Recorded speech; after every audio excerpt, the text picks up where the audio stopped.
Did you know spice is just pain, not even a taste? Yeah. Oh my god. This idea that design can be used to solve like meaningful problems. No, life is not a Sunday. Alexa, Awesome. be quiet. Cheers. Cheers. Thanks for doing this. Word. All right.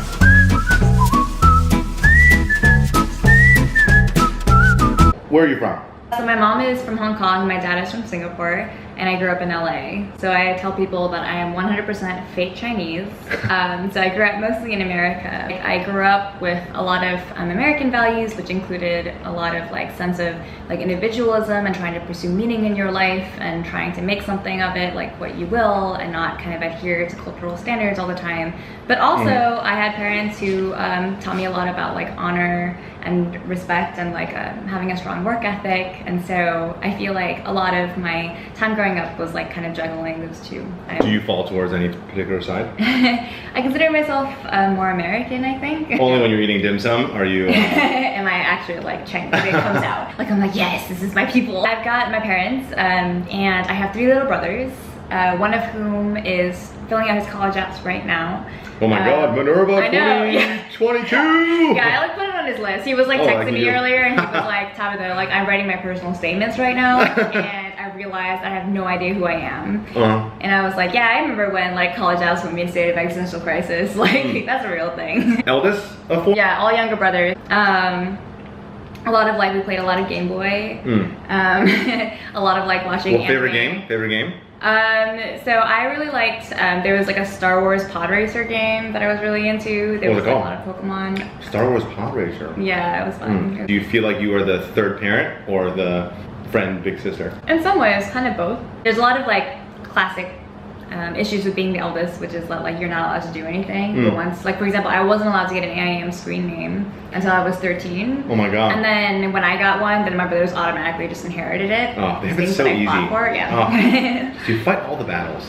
Basically. They just reap the benefits. Basically, you know, they don't understand like the shoulders that they. Oh my god, the shoulders are giant. And what was your AIM screen name? Oh, yeah, so I was really into like butchering what I thought were really big, beautiful words. So I think my first screen name was like, I like the word catalyst a lot. And so I like, changed the name to like catalyst, but I spelled like the last part with an X or something. I thought was super deep and profound at the time, but I was like 13. Wait, how do you spell it with an X? Like catalyst? It was like C-A-T-A-L-Y like X or something. I thought Oh, it was catalyst! so cool. Yeah, I also had an email called like pretend it didn't happen at hotmail.com, like thinking I was being like Hotmail.com yeah, worth $10,000 right now. It's pretty embarrassing. Cheers.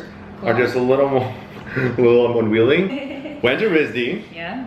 Runs Rhode Island School of Design, one of the top design schools in the country, one might say, if not the top. Tell me about what you wrote for your college essay. Oh my gosh.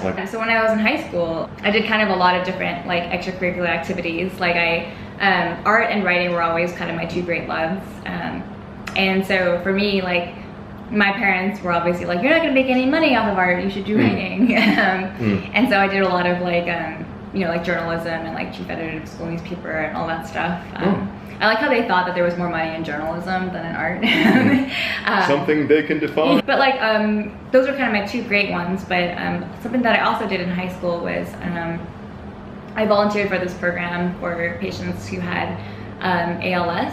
And so this is kind of like a neurodegenerative disease where basically like you maintain your like brain function, like you are still you, but you find your body parts kind of like slowly like disintegrating. And so I worked with this woman who had this daughter, and so I volunteered for her every weekend and basically did a lot of like her housework and stuff like that, and kind of witnessed going from like, you know, this amazing, like proud, lively, like woman, and over the years I saw her kind of lose her ability to walk, like she kind of lost her ability to talk, and so for me in high school this was like very alarming. Like I feel like very few people kind of like meet like mortality when they're young, and there are so many things that you kind of take for granted, but I think that was like a hugely formative experience because it made me recognize that simple things like walking or like picking something up at the counter or like being able to take care of someone are all like, you know, these immense privileges, and to see somebody kind of like lose it over time was this hugely humbling experience. And so I think that's what I wrote about in my college essay, was like what I learned to appreciate after that, and what that felt like for me at the time, trying to grapple with something like that at like 16. Lou Gehrig's, right? Lou Gehrig's disease. Yeah, basically it's like you're dying inside of your body, so your mind is totally clear and your body is kind of like not functioning. Yeah, it's really quite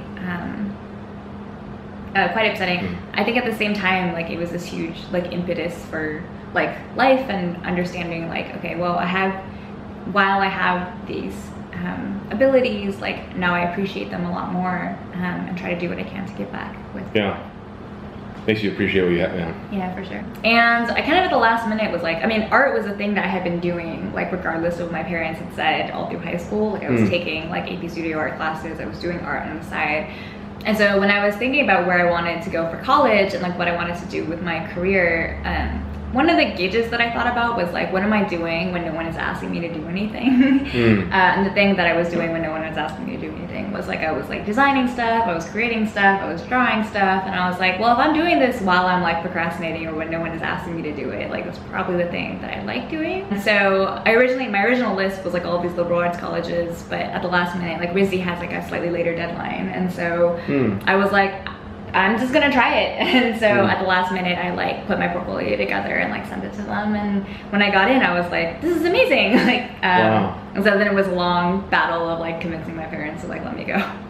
Run me through. I'm Tabitha, 17 years old, 17 years young. Oh, I mean, this is kind of bad maybe. Like my mom is super religious but also very practical. And so she was like, don't be an artist, like you won't make any money. And I was like, well, my guess was like, if I get accepted to RISD, that I'll take it as a sign from God, basically. Oh my God, higher being. Basically, because that's like a language she responds to, because she's like a very religious person. And I was like, I mean, but kind of like when I was like 17 years old, I was like, I don't know, like I would take it as a sign. Like I didn't know if I would get in or not. And so I was like, if I got in, that would be a miracle. Amazing. And then so I said that. I was like, I'm pretty sure the fact that I got in means that it might have been a calling. A calling. And my mom was like, okay, well I can't disagree with that. I mean, I grew up in the era where like Apple was starting to take off. Like the iPhone had come out and like the role of design was starting to shift in technology. And I was telling them like, this is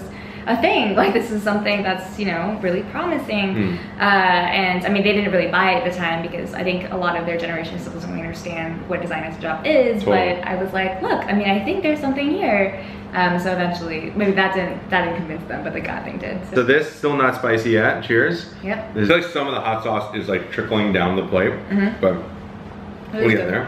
I don't know if you put hot sauce in this, but the tomato really balances it out more. Oh, so Anthony Bourdain. Antonia Bourdain. So now you're at RISD. Give us like, what was Tabitha like then? Like what was she grappling with? What was she thinking, struggling with? I think like a big thing that was driving me at the time was this feeling of like guilt and obligation, obviously, because I had asked this huge thing of my parents, like RISD is not cheap, and I basically promised to like work my ass off, like doing work study and like doing in order to kind of like help pay for this like extremely ludicrous thing I had been asking of them. What was your work study job? The first job I had was like a call center person. So I don't know if Minerva has this, but a lot of common universities will have students who call alumni asking for money.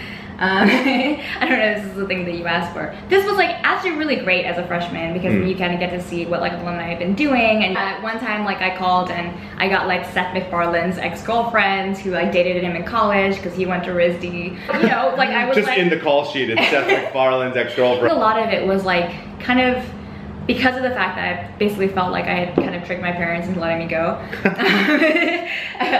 I kind of spent a lot of time at RISD like trying to earn it, like trying to be like, okay, like I do belong here. Like I think I have made a good decision by basically eschewing all of the values of like stability and like prestige that I had kind of grown up learning to try to value. And I made this bet on myself to try to do something that I really loved. And to pursue it, and my parents were like backing me on it, so I really felt a strong obligation to like do well and to succeed and to help to like pay that back to them.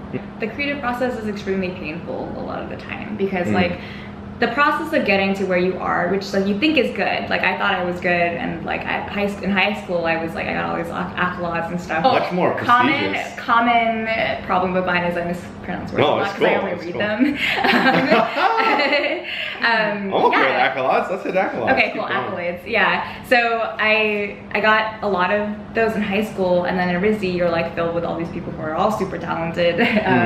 And who really like, you know, challenge and stretch you, which is awesome. And the things that are valued in like design school are things like craft and such, and you want to get really good. But the process of like failing and getting, so crits are a big part of design culture. You like put your work up, like you slave away in studio all day to like put your work up on a wall.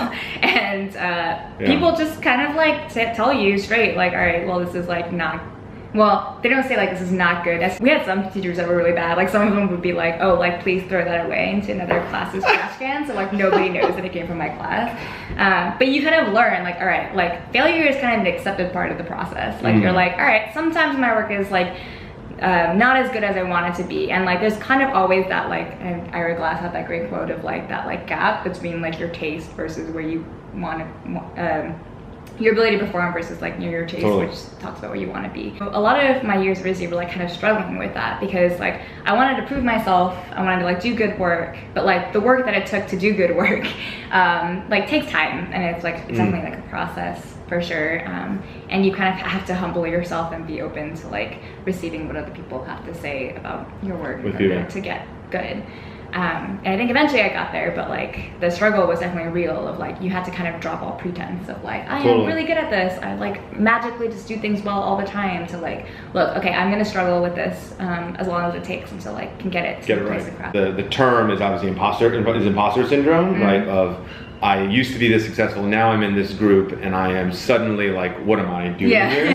I love that you framed that also, and you brought up crits. Maybe you could define what you mean by craft first. Yeah. And then maybe talk about crits, because crits linked with imposter syndrome is actually fascinating. From Minerva, we value feedback a lot. There's a lot of constant feedback, but crits plus imposter syndrome, like everyone is getting torn apart, right? So could you talk about like maybe, let's start with craft. I did graphic design, and so in graphic design, a lot of things like craft were things like, you know, pixel alignment, or like pushing like the boundaries of like a concept in typography or layout, in print, or like, you know, playing with analog media, playing with like ways to kind of put information together and communicate it well, or like in an interesting way. The bar kind of looked different depending on the exact craft you were pursuing, but that was kind of my experience was like in graphic design. The relationship between like imposter syndrome and crits, and I think that's an interesting thing, because like I think I see this in academia a lot, which is like you want to look smart, like you always want to like feel like what you're saying is very like insightful and elevated.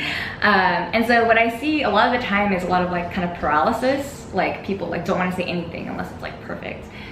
Or like a lot of, you know, on the worst side of that spectrum is people who like will take credit for like what other people say, or like try to like just kind of quote existing things a lot. But at RISD, especially like if you wanted to do well, like a lot of what was emphasized was like you want to try something new.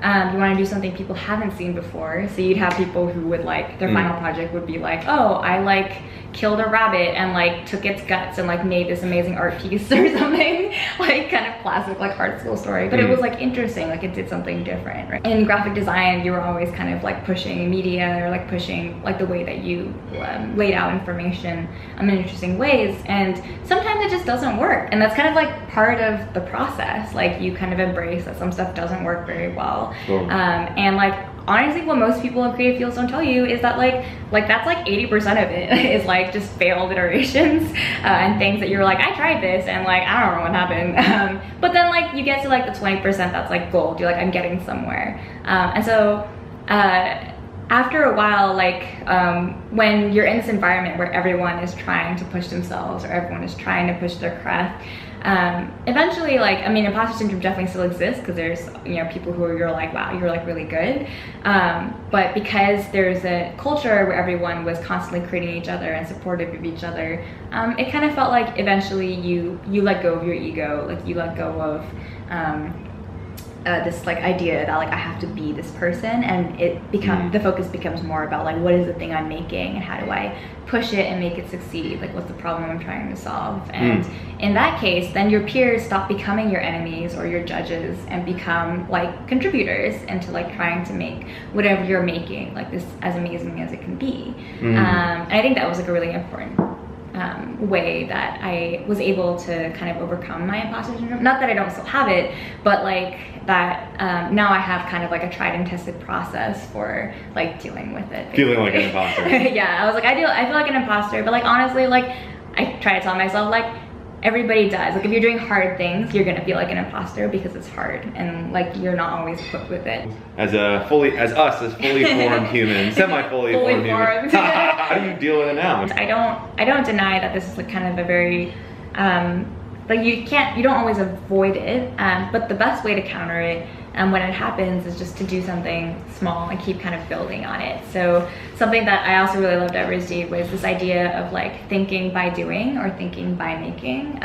So often people kind of like separate the two, like people like think very hard about like the correct solution and then like hopefully that solution materializes. But actually like a lot of the design process and a lot of like the creative process in general is like, look, I'm gonna try something, just first draft, not fully formed thought, not all there.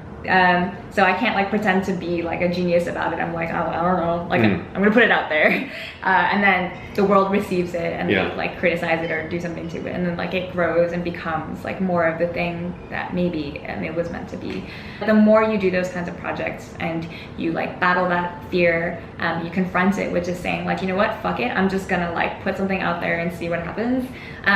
Like the more you do that and the more you see like kind of positive results from it, the more you're like, okay, like I don't have all the answers, but it's fine because I have a process that like helps me get to the answer. On Friday, they're all launching their like student clubs, which we call MICOs, Minerva Communities. Yeah. So there's these 9 student teams that are all like for the first time launching their own student initiatives. Yeah. But the feedback they got from these people who organize events, like this guy who organizes Daybreaker and this last on Friday. Oh, Mustafa. And Mustafa, and this guy who organizes Sofar Sound stuff.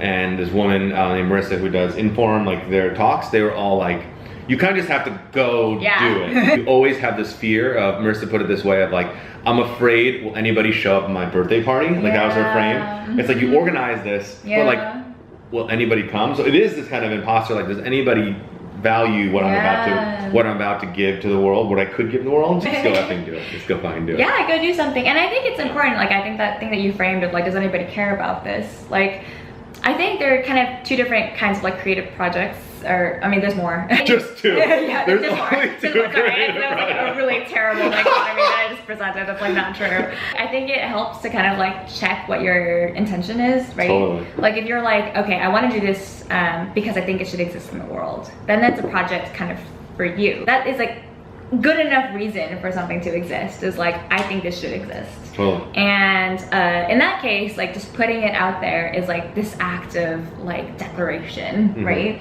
Is this act of power, or this act of like, you know what, I'm just going to like put myself out there. And if nobody receives it, like, I think I've said it can be disappointing, but like if it was originally for you, it doesn't matter if nobody else likes it. Like you made it, and this is like a thing that people can respond to. Whereas if it's something that you're like, I want to make this experience for other people, and you're like trying it, then it's a matter of like, all right, this is like, then the mindset is like, this is a draft. I'm gonna just provoke and like see what happens. Totally. The worst that happens, no one shows up. You know that like nobody likes it. You change something up to like do it again. Not a big deal.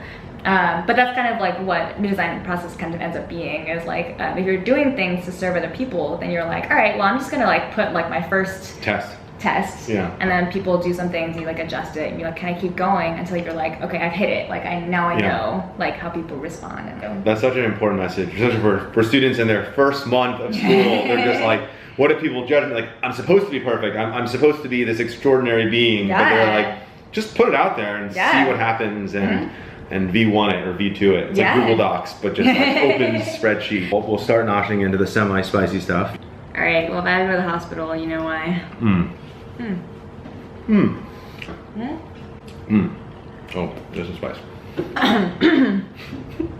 Yep. So design is obviously an important, important part of your life. Oh, it really hits in the back. We just talked about like the point of what I've learned is to provide different lenses in which students can look at the world or think about how people look at the world. Yeah. I understand that design for you is a way that you look at the world amidst a fiery aftertones. Something that I learned across Apple and Konami and at RISD was the design process is even if the manifestation of the design result is different, so whether you're making like a piece of furniture versus like a digital product versus a piece like a poster for communication or something, all those are different artifacts, but there are some design principles that remain the same throughout all of it. And at the crux of it is basically that design is at its core like basically just a manifestation of intent. So anytime you're doing, people don't think about design this way. Most people think about it as like, I'm making something look beautiful, which is a noble virtue in itself in some ways, but actually design is a lot about like how something functions, and more than that, design is designing kind of what gets made and how. So anytime people are doing things like making a presentation or like organizing their kitchen or like designing their morning routine, like those are all manifestations of intent. Everything gets designed whether you design it or not, or like things happen in the world whether you design them or not. So things either well designed, which means that you took into account like consequences and how it affects people and what you wanted, and manifested your intent in that way. Things are thoughtlessly designed, which means you optimize for some features over others and some things kind of fell through the cracks. Or things are just not designed, in which case like things just happen and nobody likes it, and like or like things get made worse because of it, because nobody put thought into it. Really, anytime you're kind of putting thought into something and trying to create something for a purpose, you are designing it. I think that goes for really like many facets of life, not just if you're like a professional designer, but you know, in any case, like you design these experiences, and you know, as a student, you're designing like, you know, the kind of education you want, or like the kind of outcome that you want out of the conversation that you have with people, the peers you interact with, the professors you interact with. Like those are all very intentional decisions that kind of create a design education an education for you. My favorite thing that I kind of learned throughout the course of my college life was basically like, you want to live your life by design and not default. Because default is like the alternative to design, which is like the thing that just happens because nobody like, you know, like you just kind of accepted whatever the status quo was. But when you are kind of, you put your life through the lens of like, I am designing something, then that like gives more agency and power to you, whatever you decide to make, whether the artifact is a process, whether it is your education, whether it is like a beautifully designed artifact or a piece of furniture, or the way you arrange your room or something. Like all of these are expressions of intent. When you are a designer, like it comes with a lot of like ways of framing the outcome and like processes. So all the stuff I talked about with like crits, taking feedback, humbling yourself, not having an ego, finding a solution, collaborating with people, like empathizing with people, understanding people's needs. Those all come into play like in your life. What is like the one item that you'd be like, this is an amazingly designed product? Oh man, that's really hard to talk about. I actually think some of the best examples of design are the kinds of things that make your life better without you necessarily knowing it, or who like makes ample use of constraints. So like the example of the first design is like, if anybody drives, there are some roads where like on the side of the road they'll have like these pavement things where like if you veer off, like it'll like bumpers? Make it, no, I was more articulate for it in space. Basically, like if you drive off of the road, then you'll like hear these noises on the side to like let you know that you've like driven out of the lines. And this is super like, this is like life-saving, because like on long drives, like you might fall asleep at the wheel, right? And this is the kind of stuff that like, these are design decisions that like help to influence people's like to do good things, or like to save their lives, right? So that's like one good example. Another example is like, so Charles and Ray Eames are really famous designers, and they're famous for design because they make use of constraints and materials in interesting ways. And so a lot of like the architectural studies or the furniture studies like did a lot of like playing with materials, so their like their chairs or like their original kind of like case study houses. Those are examples of like playing with new ways or new using material constraints. Like they don't have a lot of money, or like a lot of industrial materials were being used for the wars, and so they had to kind of like make use of what they had at home, and like so trying to make something like really beautiful or functional within those constraints. How do you teach creativity? And so my philosophy is basically that creativity comes kind of at the edge of extremes. So basically creativity comes when you have a ton of constraints and also when you have no constraints. So a really great example of creativity where there are a ton of constraints is like Jugaad innovation. I don't know if I'm pronouncing that right, but basically in like very impoverished or like developing countries, they like literally just have very few resources. And so they have to get creative with like what they have in order to, you know, solve like their problem. People will use like milk jugs as like gas tanks, or like they'll like they won't have like a thread, so they'll use like floss or something. Like it's like, you know, those kinds of things I would argue are like super creative, because you're looking at objects from first principles. You're like rethinking a problem from an angle that nobody really thinks of because of the nature of your constraints, and you get creative. You're like, I'm gonna use these resources in really interesting ways, and that's an opportunity for creativity for sure. And then on the other end of the spectrum, you have creativity where there are no constraints. And so this typically happens like when you go into the real world in like companies that have like a lot of resources. So if you go to like, there's like IDEO Collab, there's like Google X, there's like people who are like, how do we like get to the moon? Or like, how do we like, yeah, like solve immortality, or like, and those are also cool problems that can generate creative solutions because they're problems that haven't really been addressed before. So you're like trying out all sorts of different ways and just trying to see what sticks, and that's also like a nice like incubator for creative solutions because of the fact that it's so novel and like nobody's really tried anything before. Yeah. One of my favorite examples of this is in VR. So there's like a lot of gaming companies that are trying cool things in VR. Some of the things that game designers have talked about in VR is like, well, this is a totally new medium. So all of the things that people know, like menu bars and like exiting or saving, is like, they're all kind of paradigms that existed for, you know, like 2D games or games for the screen that people know. But like, what if we could invent totally new paradigms in virtual realities? Like, what if in order to save, you had to like eat a burrito or something? Like, you had to cough 3 times. Yeah. Or eat 4 spicy things in a row. Reference to Minerva cities, but I think in Hyderabad in India, they talk a lot about Jugaad, sort of working within constraints and like finding new uses. And then it's funny because to your point of SF, there is like the other extreme of Google X and all that, and then there's gonna be that. You are now at a small nonprofit named Khan Academy. What do you do there? And it's real-time suffering. I've seen a lot, but like, tell us about just Khan. Yeah, so I guess I'll go back to Apple a little bit, but high five for you. like I really enjoyed my time there, but I think something that was a pretty critical question for me when I was in college was like, well, especially if I'm talking a lot about like intention and stuff, is like, well, what do I want to do with my life? Like, what do I want to do with like my time on Earth? So I want to like work on problems that are like mostly for like people who like have a lot of money. I don't know, it was like very hard for me to think about this because like while I was working at Apple, while I was in college, like I was also paying a lot of attention to thinking like, okay, well, what's like the impact I can make in the world as a designer? And in graphic design especially, like most of what you're told is like advertising and like all that stuff. But I think there was a growing movement, I think more prevalent nowadays even, is like this idea that design can be used to solve like meaningful problems. No, life is not a Sunday.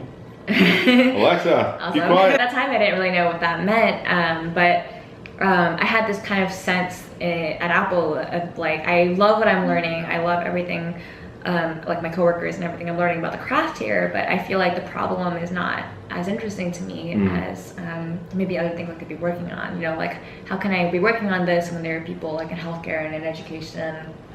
There's all these other problems going on in the world. And so education was something that like kind of in college I did a lot of like tutoring and learning about like, I mean, I love learning, so this was something that I paid a lot of attention to. And so I was like, before I like make a decision about whether I want to work at Apple full time, I want to see what it's like to like work for a company who's working on a problem that I care about a lot. And so I got an internship at Khan Academy during winter session, which was between kind of Apple and like my graduating year. For me, like while I love my time at Apple, like with Khan Academy, like I was like in love. like I was like, so excited to work every day. I was like, oh my God, this is incredible. Mostly because of like the level of impact that I could make, and the fact that like I knew that no matter what I was doing, like I was doing something that I felt was serving people and was doing good and like was in accordance with my values, and that became kind of the main. I think that's such a big theme of yours, where like the RISD decision, choosing Khan over Apple, like you really like have thought through. I mean, life of intent. I mean, I can't. We didn't draw this up. And that was kind of where it started, where I was like, oh my gosh, like as a college student, this was amazing to be like, wow, like I can do something that is in accordance with my values and kind of my ambitions for myself and for the world. And so I ended up going with Khan Academy afterwards. I did like a stint at Amnesty International in Thailand for a little bit before I kind of committed full time at Khan Academy. But when I worked at Khan Academy, when we started, I was like designer number like 3 or 4. Gosh. We were like 30 people. Like everybody is kind of. How big are you guys now? We're like 180 people now. Oh. So we've grown a lot in the past 4 years. And a lot of things have changed. Like you know, you kind of go, like I treat a company like I treat like a person. Like, you know, like when I joined Khan Academy, we were kind of in our like, you know, elementary school kid phase where we're all just like, where's the adult? And we're like trying to like figure a bunch of things out and like trying things to see what works. And then kind of as the years have gone on and we've grown bigger and like matured as a company, then the problems become more like adolescent problems. Totally. Just like, who are we serving? What is the best way to serve them? Like who are we? Fried chicken. Cool. This will be, we're gonna dip it in Pain 100. Just do your best, yeah. Don't go. So describe what you do as if you were describing it to like a 6-year-old. What does it actually mean to be a designer at Khan Academy? Yeah, so, oh my God.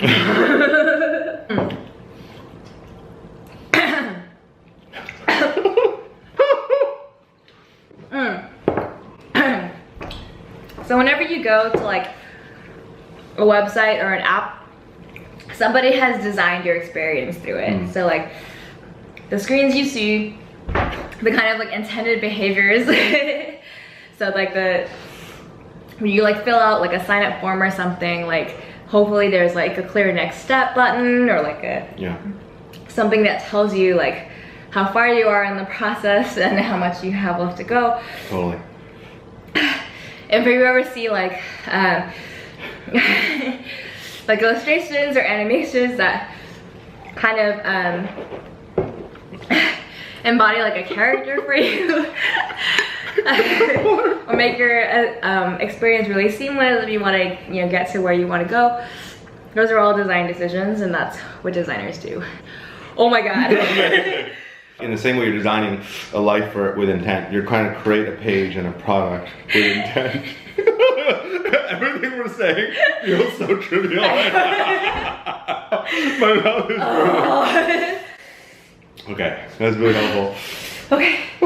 Yeah, I mean, so anytime you go to like a product, like they want you to do something.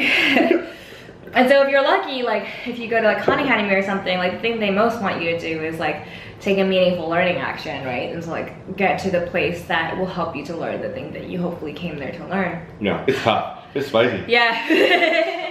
Thank you for suffering along with me. No, I'm trying to barely keep it going. So much of what I wanted to know when I was in college, just remembering that you're making decisions all the time, and those decisions are eventually kind of what make your life. I was like, oh, this is like wisdom that I've learned, and I hope it's helpful to people. So what do you mean by that? Okay, everything is a decision. Something that I really liked, like, so I was like, I guess we didn't really have time to get into this, but like I felt like I was a really different person, and kind of slowly through a series of decisions like became kind of the person who I am now. But I mean, I remember when I was in college, like mostly kind of like racked with like insecurity and like imposter syndrome, as we talked about, and trying to just figure out who I was and the kind of place I wanted to have in the world. And I think like in general, something that was helpful for me to remember was like, you can always change like now. Like you can always make a decision now that makes things different. You can always like do something, like even just like taking a different route in the morning, or like doing something a little bit differently than how you would normally do it, or like tracking your kind of, again, default reaction. Redirect your intent. And redirecting your intent. Like those are all things that you do at every second of every day. And something that like helped. Every second is the design decision. Something that helped me was like, well, I forgot which book this was, but like somebody said like in order for people to really change or like commit to a change, like they have to have a gun pointed at their head like every second of their life. And that's like really intense, but like it's basically kind of this existential imperative of like, okay, like every second like is doing something, because that like congregates into what eventually becomes your days, which eventually become your life. And that was really helpful for me to frame like whatever I was doing. Thank you. High five. Okay, thanks. You're amazing. Oh my god.